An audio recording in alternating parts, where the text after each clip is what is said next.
as David Levy rolls back the roof on his home observatory.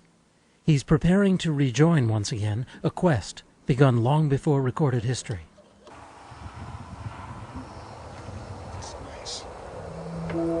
David and his telescopic companion, Miranda, will sweep the starry night searching for the visitors.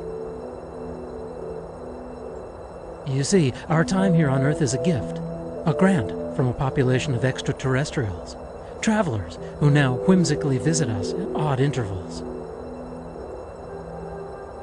portending and sometimes provoking cataclysmic events. They are more ancient by far than any life on this world. Feared and misunderstood throughout human history, we've named them the Suisei, the Suchet, the Starry Messengers. Today, we call them comets. The beautiful thing about comet hunting is that it lets you imagine that you're physically out there in space. It doesn't require a whole lot of concentration. You can let your mind wander. You can let your mind think that you're in a spaceship of the mind perhaps, out there in space, looking at all, or visiting all the objects. Amateurs who observe comets, amateurs who seek comets, are fundamental to comet exploration. Without amateurs, there would be no comet science, because amateurs discover comets, and we have to thank them for 99% of the discoveries of comets through the ages. But where does their elusive prey come from? The vast majority of comets are located in what we call the Kuiper belt, which begins just beyond the orbit of our outermost planet Pluto, and it's a flattened distribution of comets, most of them orbiting in the same direction as the planets are orbiting the Sun. And as we go out further and further, this flattened distribution becomes less and less so, and eventually we get to the so-called Oort cloud, which is a spherical distribution of comets surrounding the Sun. Those comets that do come in from the Oort cloud can be treacherous beasts, possibly much more dangerous than even the near-Earth asteroids. Yeah, the near-Earth asteroids, they're all in orbits of orbital periods of 2, 3, 4 years, that type, and they're all moving in the same direction as the Earth. So when they collide with Earth, it's usually at a velocity of some 20 kilometers per second, which is still enormous. I mean, that's 20 times faster than a bullet shot from a high-speed rifle.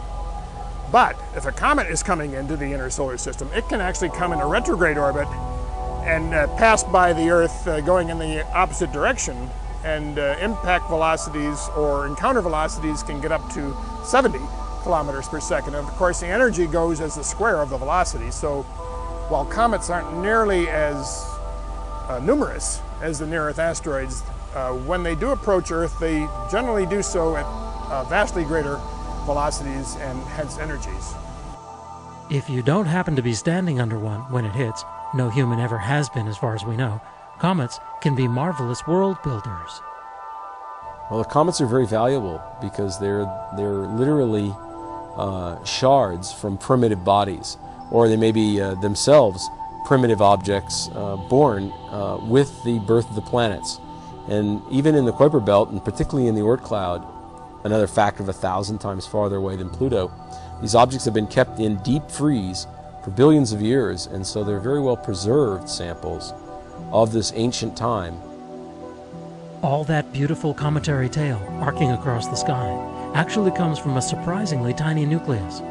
When a comet gets near the Sun, the water vapor starts to sublimate away from the surface, and it doesn't come off uniformly over the entire body of that nucleus. It can come off in a jet or a fan, and when it does that, it acts almost like a rocket engine, and it adds a little propulsion this way or that way depending on that force of the gas traveling away from the nucleus. And up close, that nucleus is surprisingly rugged terrain. Comets are rough at all scales.